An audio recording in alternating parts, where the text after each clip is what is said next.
In the first episode, we asked why we feel empty, but this time we're peeling back the layers. Because that hollow feeling is rarely about what it seems. Today we're going deeper into memory, emotion, trauma, overstimulation, and the soul itself.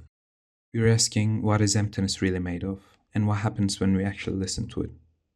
Emptiness is often not an absence, but a shield, a wall that forms when feelings become too overwhelming to feel. Some of the psychologists call this dissociation, a coping mechanism we develop when reality feels too much. It's not a flaw, it's protection. As children, we may not have been allowed to feel anger, grief, confusion.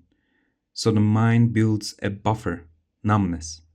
The child who isn't allowed to feel learns to disappear instead. This echoes in the work of Donald Winnicott, who said, "The false self develops not to deceive others, but to survive. The price?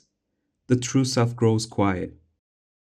Psychoanalyst Heinz Kohut, father of self-psychology, described a feeling he called the emptiness of unmet mirroring.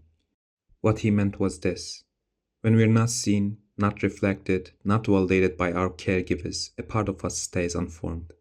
We long to be known, first by others, then by ourselves. And when that doesn't happen, we're left with a subtle ache. Not pain, not sadness, just lack. Who am I, if nobody ever truly saw me? In a world of hyperconnectivity, hyperproductivity, and non-stop stimulation, emptiness can become a nervous system burnout. Psychologist Gabor Mate says, when we disconnect from our bodies to survive stress, we also disconnect from joy.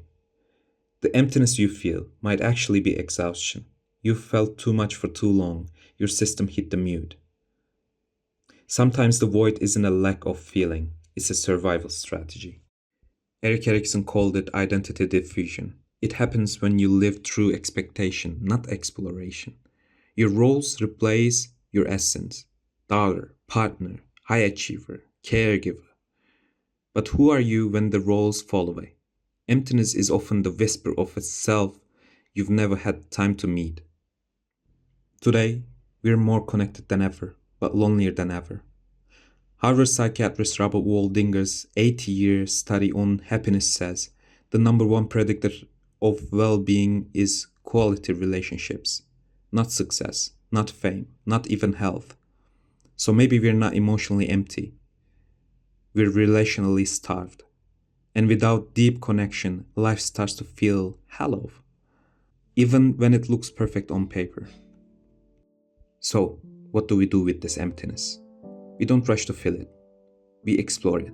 We ask, where did you begin? What are you protecting me from? What would I feel if I weren't so numb? The void is not a failure. It's an invitation to reconnect, to feel again, to remember who you are beneath the noise. Emptiness isn't the end of the road. It's a clearing before something new begins. Thanks for being here. Talk soon.